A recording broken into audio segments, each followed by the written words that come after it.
Ya, sekarang kita masuk ke bagian berikutnya ya. Ini adalah terkait kebutuhan energi. Jadi ini adalah kelanjutan dari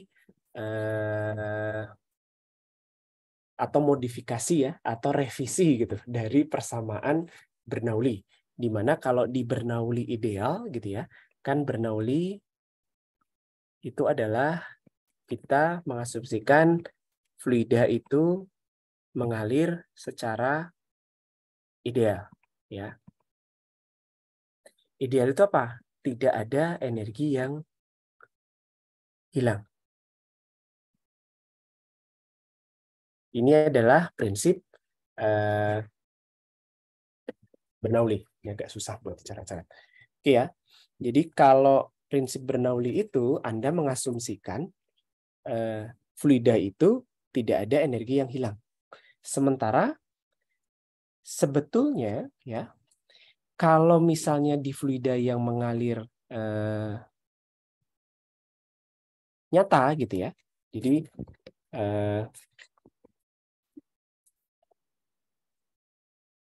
ketika kita bekerja dengan fluida nyata, itu sebetulnya nanti ketika fluidanya itu mengalir di dalam pipa, gitu ya, itu akan ada yang namanya gesekan.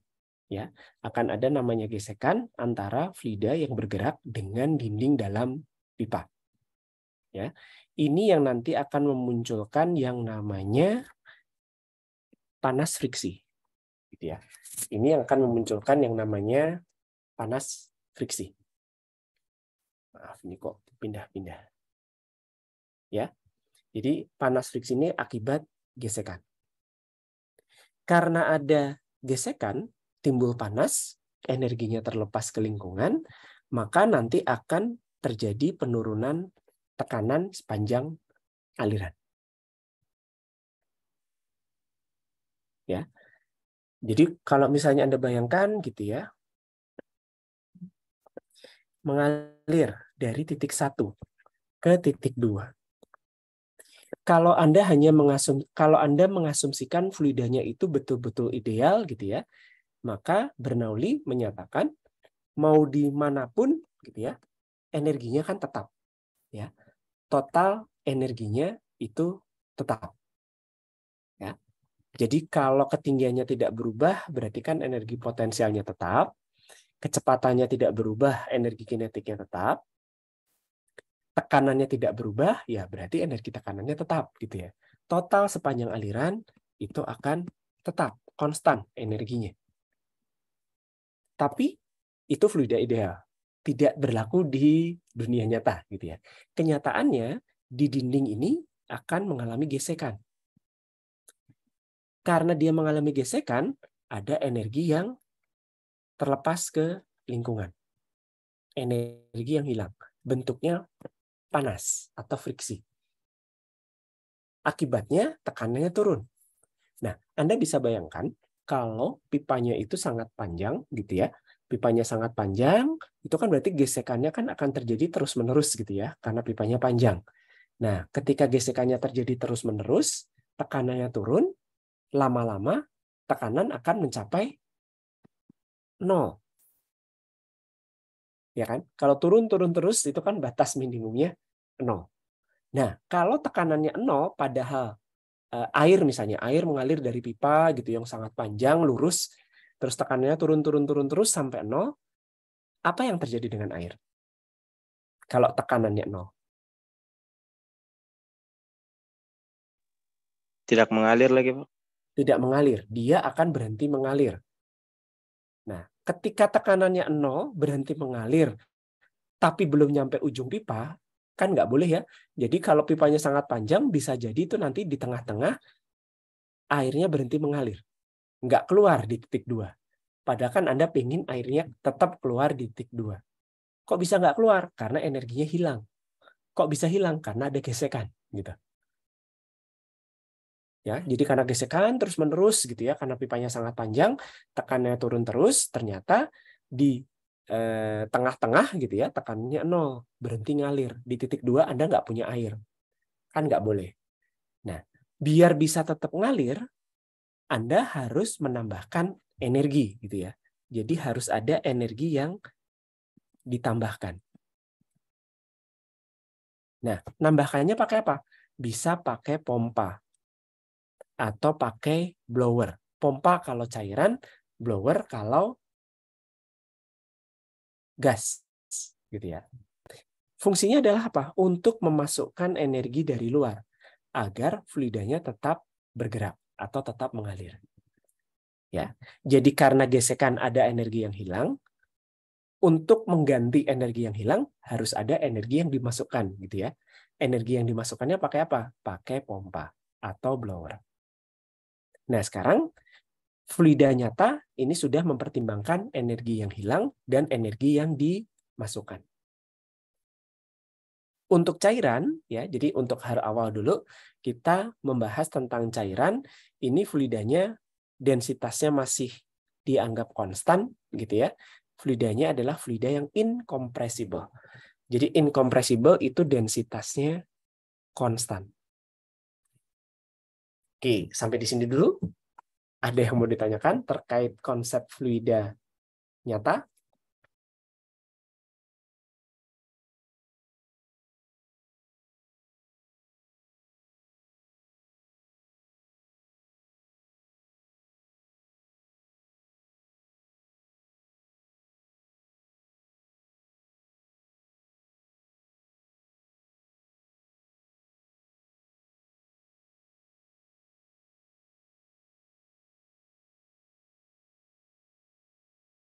Ya. Jadi sekarang kita harus mempertimbangkan adanya panas akibat gesekan dan adanya energi dari pompa atau blower. Nah, untuk fluida gas sebetulnya kalau untuk fluida cairan itu fluidanya masih bisa dianggap incompressible, densitasnya konstan, ya. Sementara kalau untuk fluida gas untuk awal kita masih juga anggap dia incompressible karena penurunan tekanannya atau perubahan tekanannya itu relatif kecil. Nah, ini Anda bisa lihat ya dari gambar gitu ya. Kalau pompa mungkin Anda sudah paham gitu ya. Pernah lihat pompa nggak?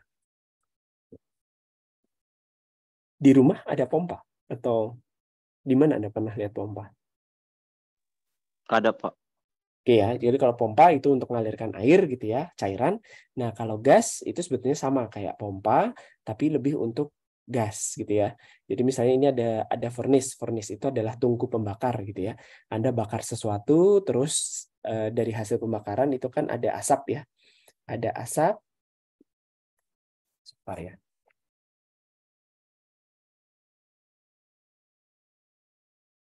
Ada asap, kemudian nanti asapnya ditarik pakai blower, dikeluarkan lewat cerobong. Gas tank itu cerobong. Oke. Nah, tadi kita sudah bahas ya. Jadi karena ada gesekan atau gaya gesek gitu ya, maka akibatnya itu adalah tekanan akan turun sepanjang pipa. Ya. Jadi kalau Anda bekerja pada pipa lurus, ini pipa lurus ya, kemudian pipanya lurus, diameternya konstan, ya. Kalau pipa lurus, Anda bayangkan begini ya. Ini titik 1, ini titik 2. Diameternya sama. Jadi kalau pipanya lurus, berarti H1 sama dengan H2. Ketinggiannya kan sama ya. Kemudian karena diameternya sama, D1 sama dengan D2. Karena D1 sama dengan D2, U1 sama dengan U2. Kecepatannya gitu ya. Nah, kalau hanya Bernoulli kan harusnya P1 sama dengan P2 gitu ya. Kalau Bernoulli. Nah, ini sudah tidak berlaku lagi. Karena ada gesekan, maka P1 lebih besar daripada P2. Tekanan inlet itu akan lebih besar daripada tekanan outlet. Inlet itu masuk, outlet itu keluar.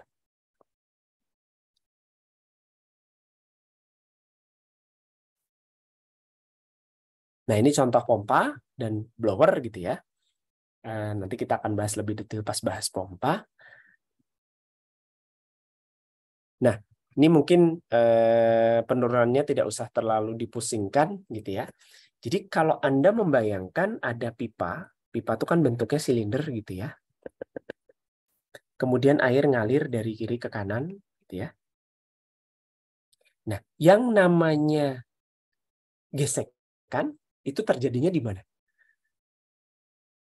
Tadi disebutkan ya, gesekan itu terjadi antara air atau cairan dengan, kalau Anda bisa bayangkan ya, ada air ngalir di dalam pipa, gesekannya itu terjadinya di mana?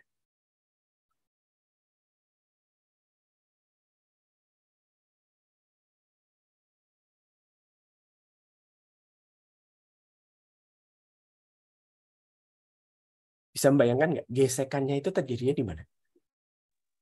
Permukaan pipa, Pak. Permukaan dalam atau permukaan luar? Dalam, Pak. Permukaan dalam, betul. Jadi yang disebut permukaan pipa itu yang mana? Yang ini kan ya, tapi yang bagian dalam. Luasnya, kalau Anda punya pipa dengan diameter R, radius R ya, dengan jari-jari R, panjangnya L, maka luas permukaan gesekannya adalah ini. Ini yang disebut dengan friction area atau luas friksi, luas gesekan.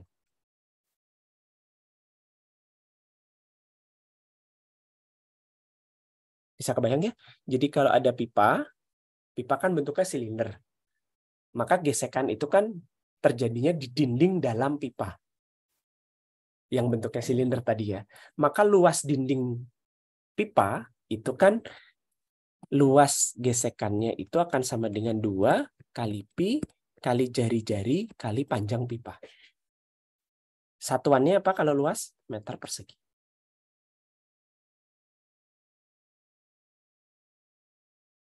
Oke, itu adalah luas friksi. Sekarang ada lagi yang namanya shear stress. Shear stress itu adalah tegangan geser. Terjemahannya ya. Atau tegangan gesek. Itu adalah gaya dibagi luas. Tapi luasnya bukan luas. Jadi kalau ada luas kan Anda biasanya kan luas penampang pipa ini gitu ya, bukan. Jadi luasnya itu yang ini. Jadi tegangan geser atau simbolnya tau Rx itu adalah F itu yang gaya tadi ya, gaya geser dibagi dengan luas friksi atau Fs dibagi 2 pi R L.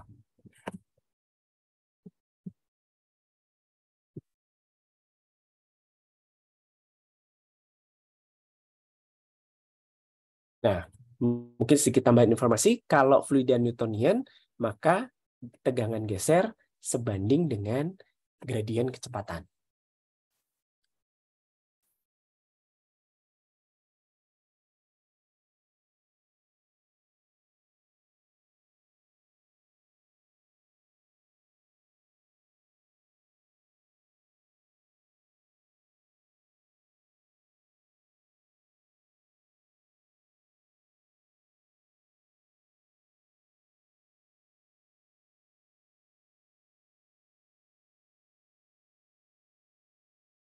Ya, jadi ada luas friksi 2 pi RL, ada tegangan gesek, gaya dibagi luas friksi, gitu ya.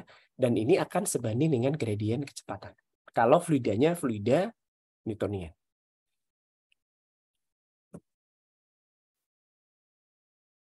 Oke, nah yang perlu Anda ingat gitu ya, kan gesekan itu terjadinya di dinding gitu ya. Karena gesekan itu terjadi di dinding, maka di dinding pipa itu gesekannya paling besar gitu ya. Sementara kalau di pusat pipa itu gesekannya paling kecil. Itu saja yang perlu diingat. Maksud dari persamaan ini itu ya. Jadi ini itu adalah minimum gitu ya, gesekannya minimum.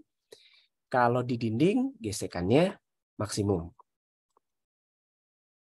Ya, gradien kecepatannya maksimum, shear stress-nya maksimum. Oke. Nah, sekarang Anda lihat di neraca gaya pipa ini. Gitu. Ini mungkin saya akan pelan-pelan saja gitu ya.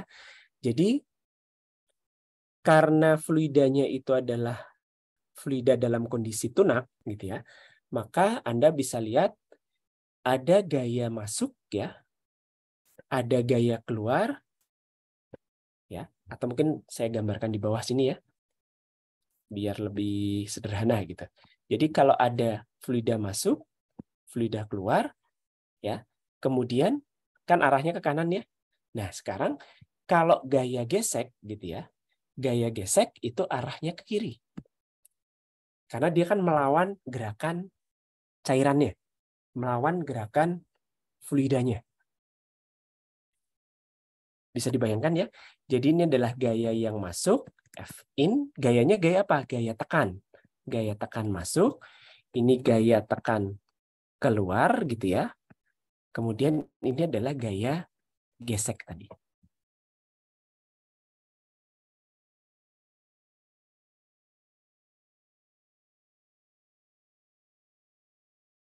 Arahnya beda ya. Yang satu yang masuk dan yang keluar itu arahnya ke kanan, gaya gesek arahnya ke kiri.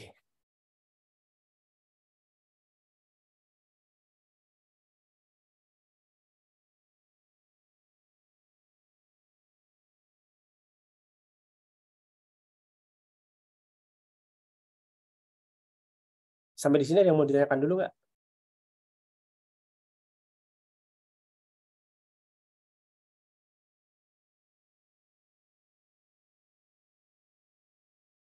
Oke, sekarang neraca gayanya. Yang masuk itu adalah tekanan kali luas penampang. Karena kan gaya tekan itu adalah tekanan kali luas penampang. Luas penampang tuh yang ini gitu ya. Karena tekanan.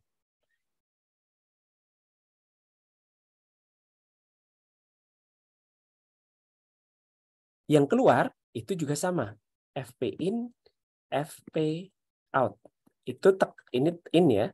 Ini P out dikali luas penampang. Nah, karena sigma gayanya 0, maka gaya masuk dikurangi gaya keluar dikurangi friksi gitu ya, karena friksi kan mengurangi gaya gitu sama dengan 0. Nah, tinggal disusun ulang gitu ya, bahwa gaya friksi ya ini tuh FF ya, sama ya, FS sama dengan FF itu sama gaya friksi gitu ya. Gaya friksi itu akan sama dengan gaya yang masuk dikurangi gaya yang keluar. Gaya yang masuk adalah tekanan masuk kali luas penampang, gaya yang keluar juga tekanan keluar kali luas penampang. Oke, sehingga gaya gesek itu adalah sama dengan selisih tekanan kali luas penampang. Ya, ini adalah selisih tekanan, gitu ya. Ini adalah luas penampang itu adalah beda ya. Jadi ada luas gesekan, ada luas penampang. Kalau luas penampang pipa itu adalah yang ini. Kalau luas gesekan itu adalah dindingnya. Bedanya itu ya. Jadi ini adalah tekanan, ini adalah luas penampang. Kemudian gaya gesek itu adalah, kan tadi kita sudah rumuskan ya, dari yang ini, tegangan geser itu adalah gaya gesek dibagi luas gesekan. Sehingga gaya gesek itu sama dengan shear stress dikalikan luas gesekan. Luas penampang sama dengan pi kali R kuadrat, luas gesekannya 2πr kali panjang pipa. Sehingga nanti Anda bisa lihat bahwa ini sama ya, bahwa nanti shear stress itu akan sebanding dengan R/2 kali delta P per delta X. Delta X itu adalah panjang pipa. Oke, saya kasih waktu mungkin sekitar 5 menit gitu ya untuk mencatat, coba sambil-sambil diturunkan. Nanti kalau ada yang ingin ditanyakan silahkan.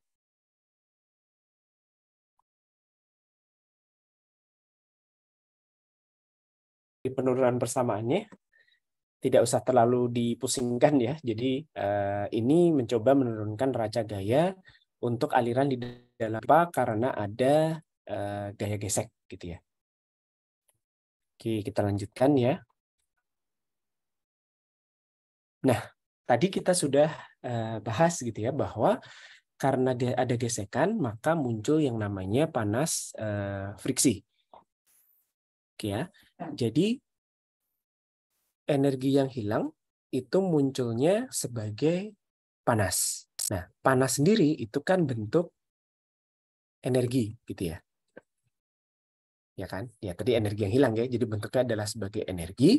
Jadi kalau Anda mendefinisikan panas friksi ya, panas energi satuannya adalah joule gitu ya. Terus tadi ada gaya gesek satuannya adalah Newton gitu ya. Satuan gaya kan Newton. Maka panas friksi itu adalah gaya gesek dikalikan jarak.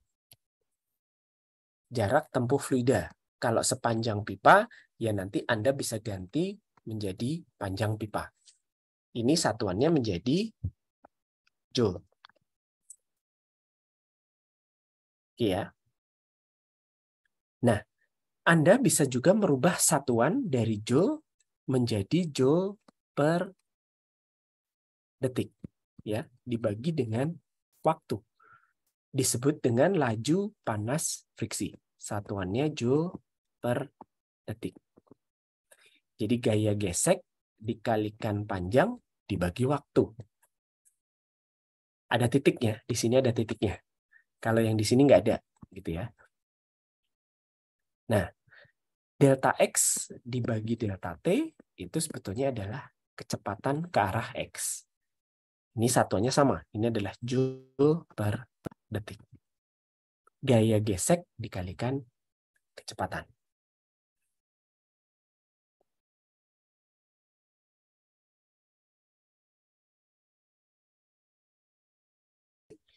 Kemudian Anda bisa juga menyatakan panas friksi atau energi friksi itu sebagai panas spesifik. Satuannya adalah joule per kilogram.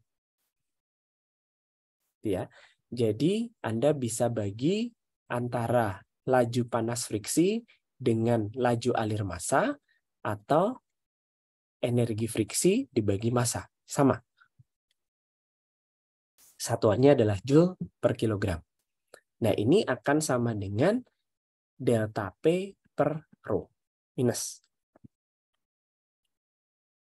Nilainya akan sama dengan delta P per rho atau sama dengan 4 kali panjang dibagi diameter kali shear stress dibagi densitas. Ini satuannya juga joule per kilogram. Tapi berarti ini dinyatakan sebagai energi spesifik. Ya, simbolnya adalah EF kecil.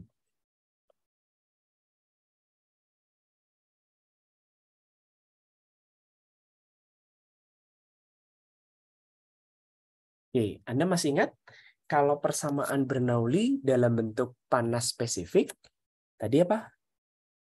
G kali H1 ditambah setengah kali U1 kuadrat ditambah P1 per rho gitu ya, akan sama dengan G kali H2 ditambah setengah U2 kuadrat ditambah P2 per rho.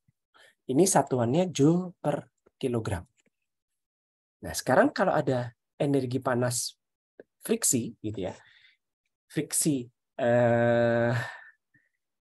dalam bentuk energi spesifik, Anda naruh EF ini di mana? Di kiri atau di kanan? Sebelum tanda sama dengan, atau kalau di sini di atas atau di bawah? Kalau dia menyatakan energi yang hilang, Anda taruhnya di mana? Kan tadi Anda sudah mendefinisikan EF ya. EF ini satuannya joule per kilogram sebagai energi panas yang hilang karena friksi atau panas friksi. gitu ya, yang hilang. Satuannya joule per kilogram. Nah, kalau Bernoulli ideal dinyatakan dalam joule per kilogram, persamaannya seperti yang di kiri atas ini. Sekarang EF-nya mau Anda masukkan. Anda masukkan kemana? Di persamaan itu. Di atasnya, atau sebelah kiri sama dengan, atau di kanannya sama dengan.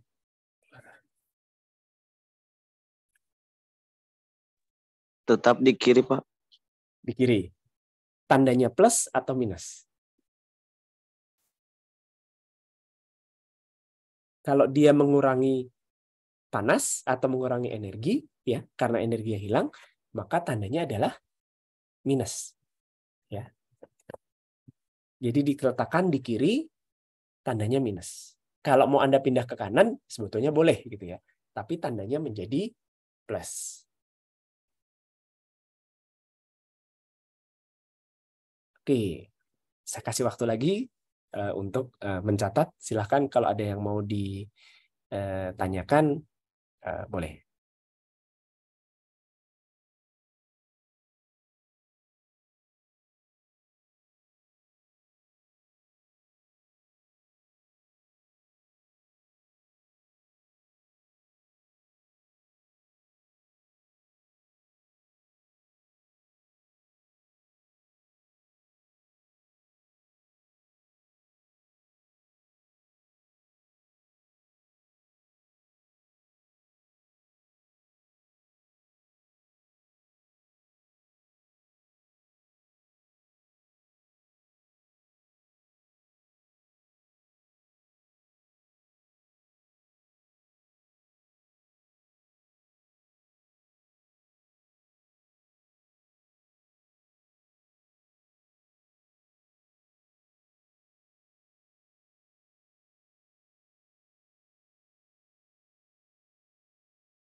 Ya, jadi persamaan Bernoulli-nya sekarang dikoreksi menjadi ini.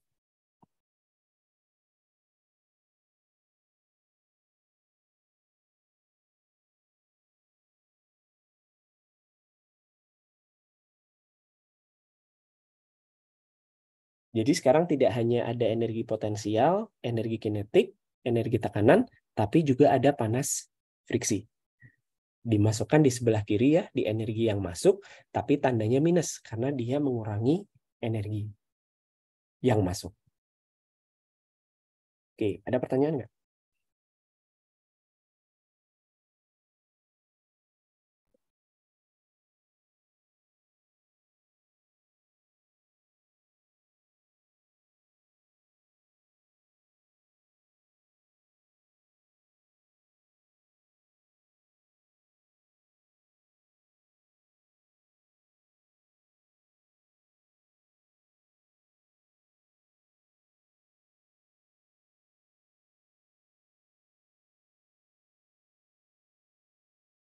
Oke, kalau tidak ada kita lanjutkan sedikit ya.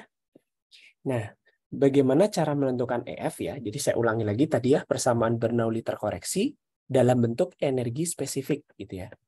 Energi spesifik itu menjadi GH1 setengah U1 kuadrat ditambah P1 per rho minus EF sama dengan GH2 tambah setengah U2 kuadrat tambah P2 per rho.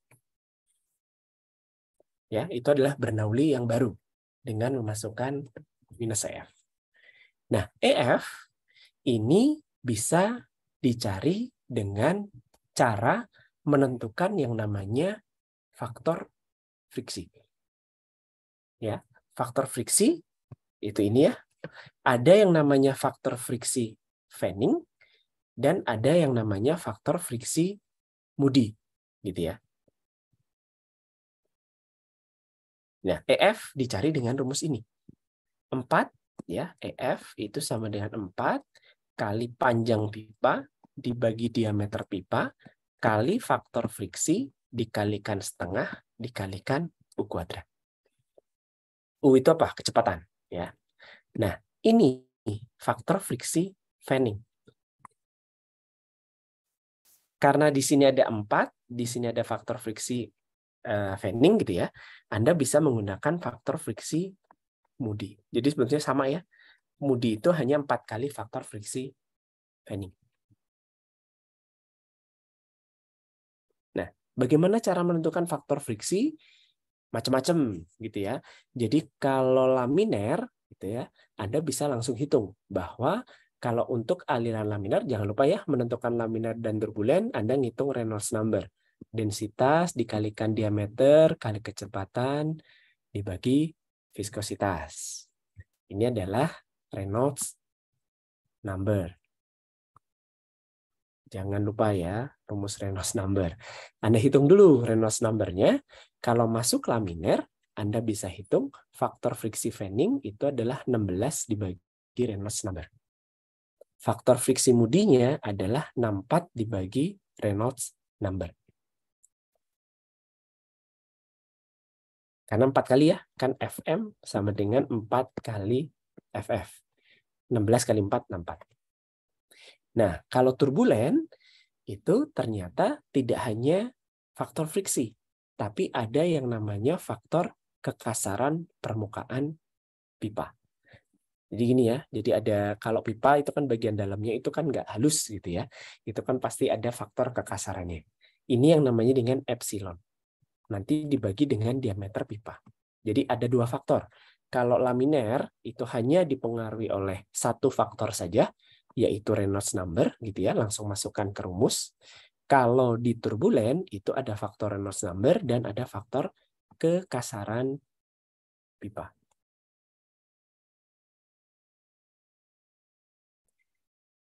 Banyak persamaan yang bisa digunakan gitu ya. Anda bisa lihat ada yang persamaan Prandtl, persamaan Nikodase, Coolbrook and White ini persamaan yang bisa Anda gunakan atau Anda bisa menggunakan kurva. Oke. Nah, mungkin sebelum melihat kurvanya, Anda lihat ini adalah kekasaran pipa. Jadi Anda bisa lihat ya, makin besar nilai A-nya, maka makin besar nilai epsilonnya, maka kekasaran pipanya akan makin besar. Dilihat ya ini, makin besar nilainya itu adalah pipa yang makin kasar. Konkrit itu beton gitu ya, cast iron, biji tempa dan sebagainya.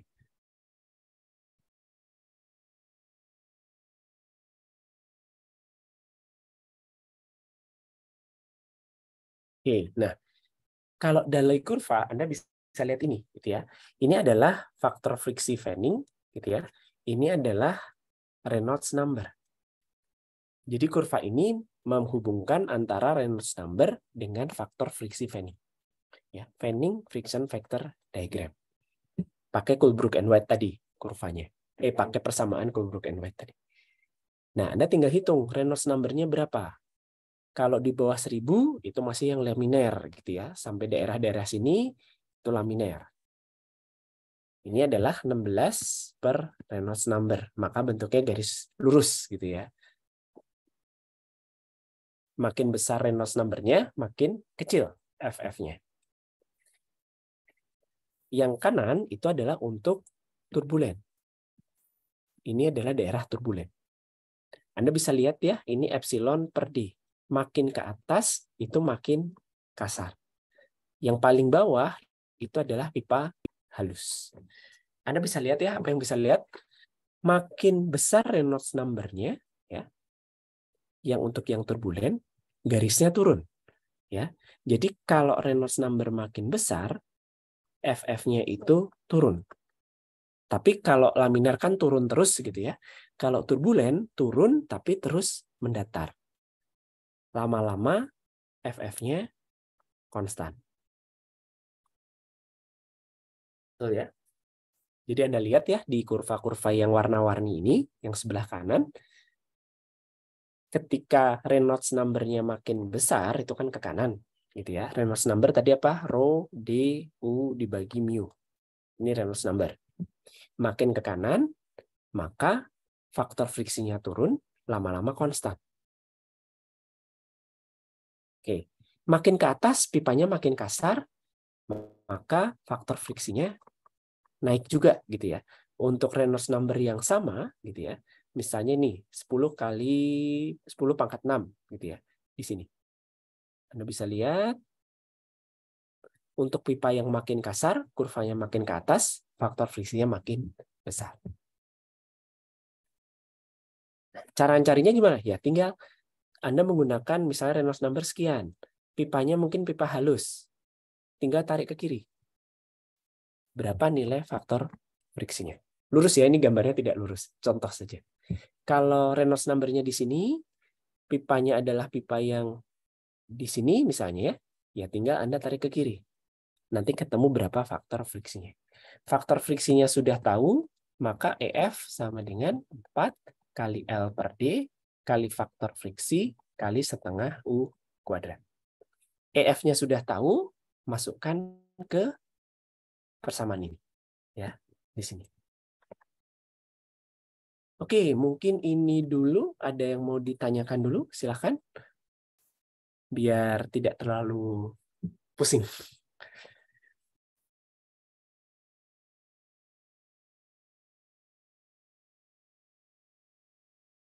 Ya, jadi di sini Anda menghitung nilai EF. Kenapa EF perlu dihitung? Karena perlu ditambahkan ke persamaan Bernoulli ini, gitu ya. Cara ngitung EF-nya pakai persamaan ini. Untuk bisa menghitung EF, Anda perlu menentukan yang namanya faktor friksi. Kalau pakai Fanning dikalikan 4, gitu ya. Kalau pakai Moody tidak perlu dikalikan 4. Nah, untuk yang Fanning Anda bisa menggunakan kurva seperti ini.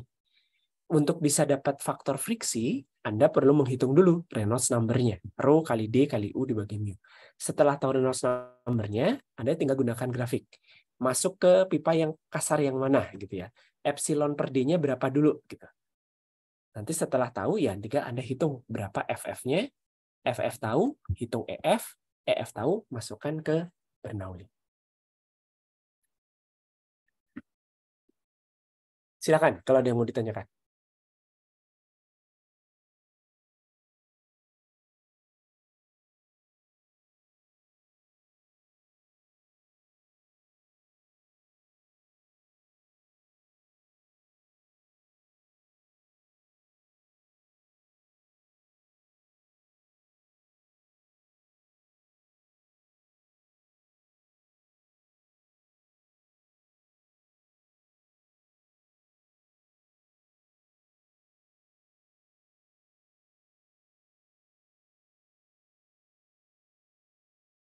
Oke, mungkin nanti pertemuan berikutnya kita gunakan untuk contoh latihan soal gitu ya.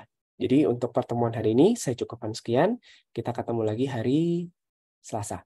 Kemudian jangan lupa ya di Google Classroom juga sudah disediakan latihan soal untuk fluida mengalir.